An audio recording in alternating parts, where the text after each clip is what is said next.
lesson this morning will begin in Malachi chapter 3.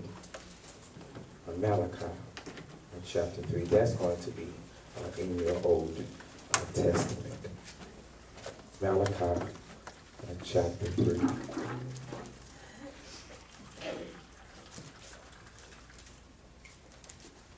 In Malachi chapter 3. This is the very last book of the Old Testament. And in the very last book of the Old Testament, God does something. We're going to read in verse 6. Malachi chapter 3, beginning at verse 6. The Bible reads, For I am the Lord. From the very beginning of time, God always felt the need to introduce himself.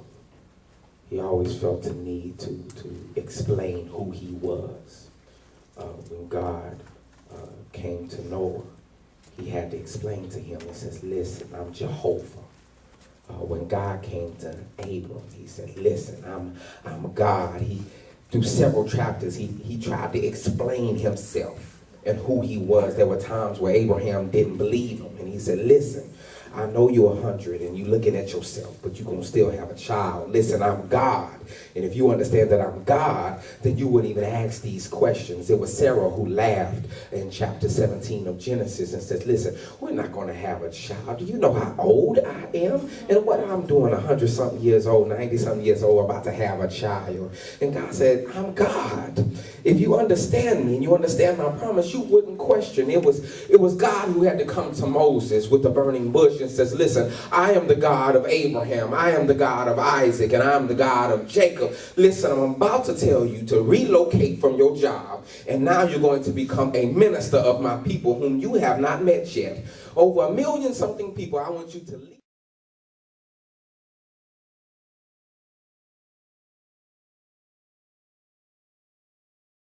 To lead them out of Egypt into a land that I'm about to tell you. He says, listen, I got a stuttering problem. I can't do this. He says, I know you have a stuttering problem, but I'm God.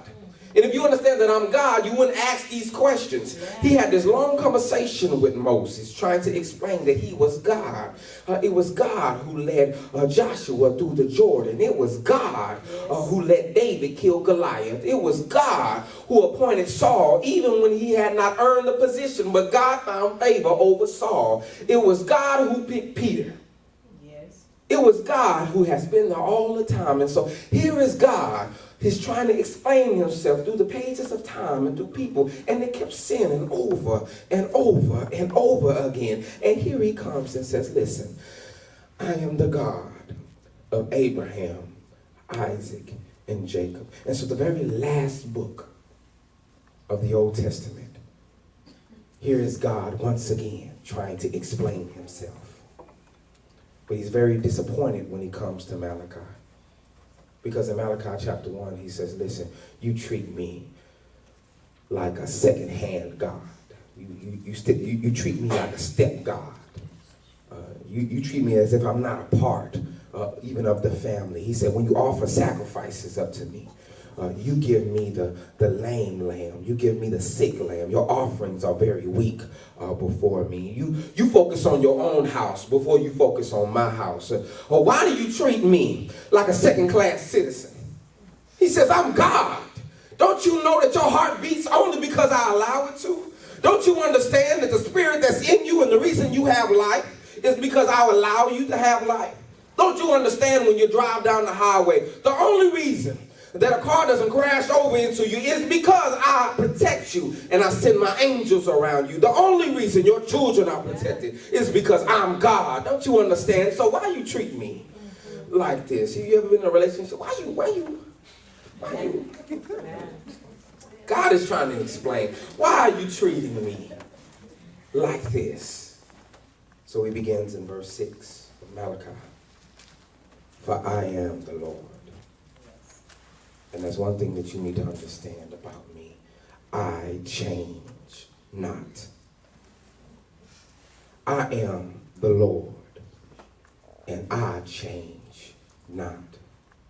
I I am the same God that was there before the world began. There's nothing about me that changes. And so if we get that picture in our mind, there is nothing about God that changes. So the same God that led Moses through the Red Sea is the same God that is allowing us to experience the rain this hour. It's the same God that woke us up this morning. The same God that allowed